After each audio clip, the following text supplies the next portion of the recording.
Assalamualaikum warahmatullahi wabarakatuh. Bismillah, alhamdulillah, la haula wala quwata illa billah. Saya Haji Cecep Nurul Yakin, Wakil Bupati Tasikmalaya. Alhamdulillah, siang ini bersama Pak Rektor Universitas Pendidikan Indonesia supaya lebih dekat, lebih baik nampaknya Pak Rektor yang menyampaikan identitas beliau secara utuh. Bangga Pak Rektor. Ya, alhamdulillah pada siang ini saya bersama Bapak Wakil Bupati Tasikmalaya. Saya Muhammad Solahuddin, Rektor Universitas Pendidikan Indonesia. Bangga Pak. Alhamdulillah. Pak Rektor, barangkali banyak kata yang sesungguhnya ingin disampaikan, tapi karena terlalu bahagia jadi agak susah. Intinya barangkali saya merasa hari ini sebagai mahasiswa yang di tahun 97 dapat kesempatan diundang oleh UPI karena tidak melalui UMPTN saat itu. Jadi saya tuh melalui PMDK. Kalau PMDK kan undangan, Prof. Ya. Nah, sehingga karena saat itu diundang, saya ngerasa bahwa itu adalah betul-betul undangan dari Allah. Dan sampai hari ini rasanya itu tidak pernah saya lupa. Karena berkat undangan itulah akhirnya siang ini saya bisa bareng dengan Profesor nih. Pertama, saya berangkat ke Bandung tahun 97 dulu ya. Iya, 2002 kembali ke Tasik, 2003 aktif di partai, dan 2004 masuk DPRD, dan 2021 kemarin tanggal 26 April dipercaya oleh masyarakat memulai kegiatan sebagai Wakil Bupati di Tasik. Dan tentu sebagai alumni UPI yang mengenyam pendidikan, betul-betul belajar mendewasakan diri di lingkungan pendidikan di kampus UPI yang saat itu saya masih masuk tuh masih IKIP Ya. 97 masih IKIP, 98 berubah jadi UPI. Ya. Iya, jadi saya masuk IKIP keluar UPI gitu. Nah, setelah kira-kira dalam perjalanan sekarang saya ingin bercerita kebahagiaannya karena ditengok oleh Pak Rektor dan tim, diantaranya adalah untuk mengembangkan Kabupaten Tasikmalaya. Menurut saya sih bukan mengembangkan UPI, kalau UPI sih udah besar, tapi mengembangkan Kabupaten Tasikmalaya karena memang Kabupaten Tasik ini perlu dibantu oleh semua pihak. Apalagi dalam 2 tahun ini kita semua tahu bahwa kita dilanda pandemi. Dalam pandemi ini semuanya mengencangkan ikat pinggang, APBD pendapatan menurun, dana bagi hasil menurun, DAU juga menurun, pasti belanja juga menurun. Sementara tuntutan masyarakat bukan menurun, malah meningkat, Prof. Ya. Nah, Berbanding terbalik ya. betul, pada saat tuntutan makin meningkat, maka bukan berarti kita sebagai pimpinan berhenti berikhtiar. Ya. Maka tentu akan terus selalu berikhtiar untuk bisa menjawab harapan rakyat itu dengan berbagai cara. Salah satunya adalah kolaborasi. Nah, kolaborasi itu barangkali menurut saya penting, diantaranya adalah dilakukan dengan pendidikan tinggi, terutama untuk pendidikan tinggi yang sudah kredibilitasnya terjaga, nama baiknya juga tetap terjaga, dan tentunya juga uh, outputnya di mana-mana sudah ada. Ya, UPI ini adalah salah satunya. Sehingga dengan itu mudah-mudahan kehadiran Profesor hari ini menyemangati kami, menyemangati Tasikmalaya untuk kami bisa bangkit, setidaknya kita bisa setara dengan kabupaten kota lain yang sudah maju di Jawa Barat khususnya. Kira-kira ikhtiar yang supaya cita-cita ini bisa terwujud, yang tentunya sudah beberapa kali saya sampaikan di beberapa forum lain, bahwa insya Allah UPI akan membuat kampus UPI di Tasik Selatan, yang alhamdulillah tadi Profesor sudah lihat ke lapangan. Kira-kira apa yang ada dalam benak Profesor setelah Profesor tadi sudah melihat ke lapangan? Ya, terima kasih Pak Wakil Bupati yang telah mengundang kami ke Tasikmalaya. Kami tahu bahwa Pak Wakil Bupati ini adalah salah satu alumni UPI yang sangat membanggakan. Saya melihat baik dari karir pribadi maupun dari tanggung jawab ke sosial ya, tanggung jawab kepemimpinan yang beliau pertunjukkan. Pertama, saya ingin mengulas dulu secara pribadi bahwa beliau walaupun dalam keadaan sibuk luar biasa, tetapi minat pengembangan dirinya tidak pernah berhenti ya. Jadi kalau dulu tahun berapa 97 masuk UPI, beberapa tahun kemudian selesai, dan alhamdulillah walaupun sekarang sibuknya luar biasa, tapi beliau masih berkenan untuk melanjutkan studi ya sekarang. Insya Allah. Dan mudah-mudahan nanti dalam waktu yang tidak terlalu lama, amin, program doktornya ya nanti selesai. Insya Allah. Jadi ini tentu merupakan sesuatu yang sangat-sangat membanggakan bagi kami. Nah, yang kedua, tadi beliau juga sudah menceritakan bahwa di era pandemi ini ada sesuatu yang berbanding terbalik barangkali ya, di saat kita dihadapkan dengan berbagai tantangan, berbagai keterbatasan saya kira, terutama secara finansial, tetapi ternyata kalau kebutuhan masyarakat malah sebaliknya. Tentu dalam hal ini kita dituntut untuk melakukan ikhtiar-ikhtiar yang extraordinary, yang luar biasa. Sebab mungkin kalau hanya dengan cara-cara yang biasa, ya mungkin hasilnya tidak akan bisa seberapa. Disinilah barangkali kita dituntut untuk keluar ya dari cara-cara yang lazim. Sebab kalau hanya dengan cara yang lazim, rasanya dengan keterbatasan seperti ini, ya tentu hasilnya juga sangat terbatas. Alhamdulillah tadi beliau sangat punya minat, punya keinginan, punya visi yang luar biasa untuk memajukan Tasikmalaya ke depan saya kira. Nah, tentu kalau kami orang UPI ya, salah satu hal yang perlu dibangun, dikedepankan di dalam bangun Kabupaten Tasikmalaya ini adalah melalui pendidikan ya. Ini kita ingat dengan salah satu kaisar Hirohito atau siapa di Jepang itu, yang ketika dibom atom oleh Amerika, maka yang pertama-tama ditanyakan oleh beliau itu adalah berapa jumlah guru yang tersisa. Nah, melalui pendidikan lah insya Allah itu Jepang bisa bangkit dengan cepat. Nah, oleh karena itu tentu tanpa mengabaikan bidang-bidang pembangunan lainnya. Nah, kami tentu menyarankan kepada Pak Wakil Bupati, salah satu hal yang perlu diprioritaskan, dikedepankan ya dalam membangun Kabupaten Tasikmalaya ke depan itu tentu adalah program pendidikan. Nah, mudah-mudahan rencana kerjasama dengan UPI untuk membangun, tentu UPI bukan sekedar membangun kampus ya, tapi insya Allah barangkali UPI juga nanti bersedia untuk sharing, untuk terlibat tukar pikiran dalam rangka membangun bagaimana supaya Kabupaten Tasik ini betul-betul menjadi kabupaten yang terdepan barangkali di dalam pendidikan, karena yang namanya pendidikan kan terkait dengan masalah pembangunan SDM. Dan SDM inilah nanti yang justru akan menjadi aset yang luar biasa bagi pembangunan di Tasikmalaya. Nah, begitu ya. Jadi insya Allah kalau rencana pembangunan kampus, tentu kami nanti mungkin perlu menurunkan tim untuk melakukan kajian, sehingga apa yang kita rencanakan nanti bisa dilaksanakan dengan secara sebaik-baiknya, dengan tepat ya, dengan perencanaan yang tepat, sehingga ini memberikan barokah dan keberhasilan yang luar biasa bagi Tasikmalaya. Barangkali demikian Pak Wakil Bupati. Siap. Terima kasih Prof.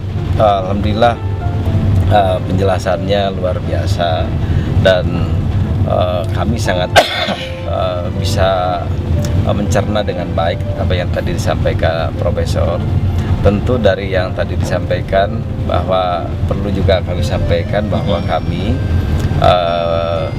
pemerintah Kabupaten Tasikmalaya, Pak Bupati dan saya dari sejak pilkada yang lalu punya janji ke rakyat itu kira-kira kaitannya pertama peningkatan sumber daya manusia itu di misi pertama. Ya. Jadi dengan tadi disampaikan Profesor itu seiring lah insya Allah bahwa misi kami adalah meningkatkan sumber daya manusia. Yang kedua kaitan integritas pelayanan publik. Yang ketiga kaitan dengan peningkatan ekonomi khususnya berbasis pedesaan di bidang pariwisata dan pertanian. Sehingga kaitan dengan itu barangkali saya juga ingin menyampaikan karena membangun ini yang paling penting tadi disampaikan Profesor adalah membangun manusianya. Karena alam Profesor juga udah lihat alam Kabupaten Tasik alam luar biasa, dari dataran paling tinggi kita punya Galunggung, punya panas bumi di Karahabodas, punya 3 kecamatan dengan perkebunan teh, Taraju, Sodong Hilir, Bojong Gambir. Kita punya wisata religi Kanjeng Syabul Muhyi Pamijahan yang menurut saya bukan sekedar aset kabupaten tapi menjadi aset nasional gitu ya. Karena kunjungan Wali Songo itu salah satu trek itu kalau ziarah yang dari Nahidin itu salah satu yang dikunjunginya adalah yang di Pamijahan.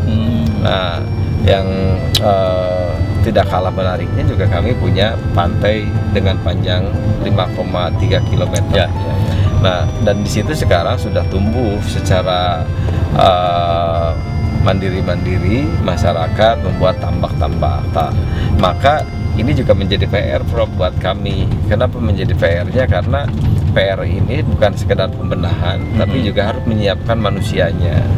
Sehingga mudah-mudahan UPI juga nih, kita bisa kerjasama dalam rangka bagaimana POK Darwisnya, kalau POK Sadar Wisatanya. Nah, tinggal apakah dengan jurusan yang sejauh ini ada di UPI, baik UPI di pusat di Bandung atau UPI yang di Tasik Kota, gitu, sehingga nanti bisa suatu saat pada saat pengabdian pada masyarakatnya itu didorong ke wilayah-wilayah kami supaya nanti ilmunya ditransfer ke masyarakat. Karena persoalan wisata ini bukan hanya sekedar alamnya yang indah, tapi juga yang paling penting masyarakatnya harus siap menerima tamu. Kalau bahasa agama tuh akrimu doib lah kira-kira begitu, Prof. Gitu ya, someah kasemah. Iya, ini yang barangkali kira-kira untuk pengabdian pada masyarakatnya yang bisa didorong oleh UPI, Prof. Apa kira-kira ininya program kolaborasi di Insya Allah barangkali nanti kita akan pelajari betul. Kan tadi Pak Wakil Bupati mengatakan secara sumber daya alam, Insya Allah punya potensi yang banyak ya. Insya Allah. Terus juga kita harus mempelajari juga potensi yang ada di masyarakat. Nah, semua itu nanti akan menjadi bahan bagi kami dalam rangka kalau jangka pendeknya mungkin jangka tadi untuk kegiatan pengabdian. Jadi kegiatan-kegiatan pengabdian yang nanti kita laksanakan tentu diselaraskan dengan kebutuhan pengembangan masyarakat yang ada di sini. Nah, dalam jangka panjangnya tentu ini dikaitkan dengan tadi kebutuhan pengembangan program studi ya. Jadi kita akan coba lihat, akan coba kita pilih kira-kira program-program studi apa yang bisa betul-betul memberikan manfaat secara maksimal bagi pengembangan daerah. Nah, kemudian juga selanjutnya saya kira sudah saatnya kita sekarang ini berpikir tidak hanya mengandalkan kepada pemerintah lah, saya kira. Karena beban pemerintah makin hari makin banyak. Pada saat sekarang inilah kita hendaknya sekarang itu saling bergandengan tangan ya, antara pemerintah, perguruan tinggi, dan mungkin juga nanti pihak investor ya kita hadirkan. Dan insya Allah barangkali kalau dengan kerjasama seperti ini beban itu menjadi lebih ringan, Pak Wakil Bupati ya.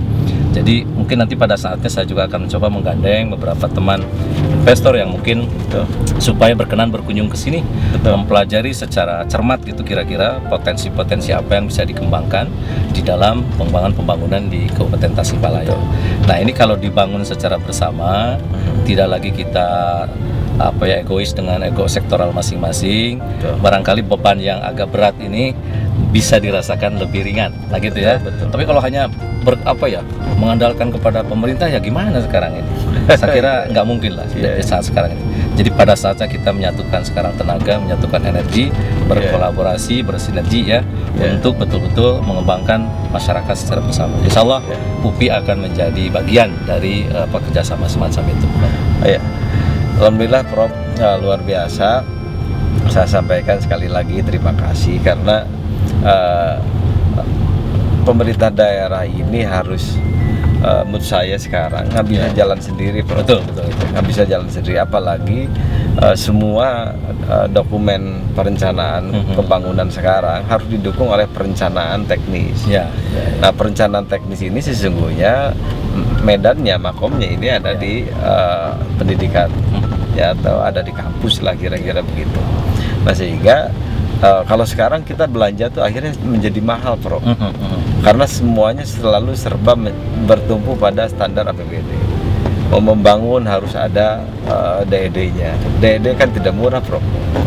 Yang kedua, perencanaannya harus ada FS-nya dulu dan lain sebagainya. Padahal hal begitu kalau di kampus kan udah hal yang menjadi produk pendidikan. Dari dosen ke mahasiswanya, hal begitu bisa menjadi tugas yang biasa. Tapi pada saat keluar itu sudah menjadi ada nilainya, Prof. Dan selain ada nilainya yang mahal, waktu menjadi panjang, Prof. Karena misalkan untuk membangun 2023, maka harus sudah ada perencanaan yang dilaksanakan 1 tahun sebelumnya, berarti 2022. Nah, penganggarannya dari 2021 ini kan menjadi panjang, padahal waktu masa kepemimpinan satu periode hanya 5 tahun, 5 Prof. tahun ya. Sehingga menjadi tidak efektif, waktunya tidak efektif terpakai, anggaran juga menjadi high cost, sehingga itulah pentingnya ada kerjasama satu daerah dengan pendidikan tinggi atau dengan satu kampus. Makanya dengan itu saya sangat berterima kasih sekali hari ini, bukan hanya karena satu dua hal, banyak hal, Prof. Karena bukan apa-apa, berkaca dari banyak daerah yang sejauh ini sudah bisa bergerak lebih cepat, ternyata memang pada saat satu daerah itu bisa kolaborasi dengan universitas atau pendidikan tinggi, sehingga backup perencanaannya itu semua produk-produk akademiknya itu diimplementasikan, anggap ini adalah laboratorium kampusnya, sehingga dilaksanakan, diimplementasikan, diuji cobakannya itu betul-betul sesuai dengan kondisi yang sebenarnya di masyarakat gitu, Bro. Itu barangkali mudah-mudahan yang nonton bisa nyimak kita. Insya Allah apa yang kita diskusikan ini adalah bagian dari ikhtiar kita, ikhtiar kami di Kabupaten Tasikmalaya yang hari ini mendapat keberkahan dengan kehadiran full team dari pimpinan Universitas Pendidikan Indonesia. Mudah-mudahan kolaborasi yang kami ikhtiarkan ke depan ada dalam kelancaran. Jadi kalau boleh saya menambahkan Pak Wakil Bupati, dalam menghadapi tantangan yang luar biasa ini, kita kan saya katakan tadi perlu upaya-upaya yang luar biasa. Nggak bisa lagi upaya kita itu satu persatu, misalnya ini dulu. Tapi memang perlu upaya yang agak serentak. Karena kata Pak Wakil Bupati tadi itu bahwa waktu kita hanya sebentar ya. Kepemimpinan kita itu hanya berapa? Hanya 5 tahun kata Pak Wakil Bupati itu. Nah, oleh karena itu perlu upaya yang agak serentak, yang agak simultan, dan itu bisa dilakukan kalau memang kita melibatkan dari pihak kerjasama dari pihak-pihak yang memang diperlukan itu. Nah, jadi kalau semua terlibat secara bersama-sama, apakah itu pemerintahnya, apakah itu katakan saja perguruan tinggi ya, sebagai yang punya tenaga, yang punya pemikir, kemudian juga dengan pihak investor, maka upaya-upaya pembangunan yang bersama-sama itu bisa dilakukan secara simultan. Nah, sehingga ngefeknya itu agak cepat gitu. Kalau hanya satu-satu kan, kepemimpinan udah selesai, udah selesai barangkali. Di sinilah barangkali nanti kita perlu kerjasama ya, dengan berbagai pihak. Siap, terima kasih Prof. Barangkali yang terakhir barusan disampaikan kaitan dengan investor bahwa dalam misi keempat tadi belum saya sampaikan bahwa menciptakan iklim investasi. Ya. Jadi menciptakan iklim investasi Mengundang itu mereka, gitu. bahwa kita memang di situ sudah menyampaikan bahwa dalam programnya untuk disesuaikan dengan rencana tata ruang dan tata wilayahnya. Wilayah utara, wilayah selatan, wilayah timur, wilayah barat, kira-kira gitu, Prof. Nanti kalau misalkan secara global saja nih, Prof. Ini secara global, nanti kalau suatu saat ada sahabat atau partner dari kampus pendidikan Indonesia, kami di selatan insya Allah akan membuat kawasan industrial park. Sudah ada lahan kurang lebih di 390 hektar. Insya Allah kemarin sudah kami monitor ke lapangan bersama BPN, dan insya Allah itu salah satu yang menjadi titik untuk pengembangan kawasan industri. Nah, di wilayah utara itu lebih cenderung ke kawasan industri kreatif, karena di utara kan ada Raja Pola, gitu. Sehingga kami disebutnya itu ada Dewa Dewi Desa Wisata Industri, karena industrinya ada industri kerajinan bambu, ada kerajinan bikin sandal, kerajinan dari pandan dan lain-lain. Nah, sehingga dengan kita membuat lebih spesifik ini, mudah-mudahan nanti investor yang mau masuk ini mereka mainnya di mana gitu. Nah, ini mudah-mudahan lebih tergambarkan gitu. Nah, ini mudah-mudahan barangkali ini adalah salah satu juga yang mudah-mudahan nanti dari partner UPI atau sahabat profesor pada saat ada berminat untuk masuk ke Dewa atau ke Dewi nih gitu kira-kira. Dewinya di wilayah utara, Dewanya di wilayah selatan. Kalau wilayah barat dan wilayah timur sekarang sesungguhnya sedang tumbuh, Prof. Karena kalau barat itu wilayahnya Singaparna dan sekitarnya. Nah, itu kan sekarang dengan sendirinya karena itu adalah wilayah ibu kota, sekarang sedang tumbuh sampai ke arah Salau lah, kesananya ke Garut. Kalau ke wilayah timur, Manunjaya itu sekarang sedang dibangun oleh pemerintah pusat PSN, program strategi nasional, yaitu dengan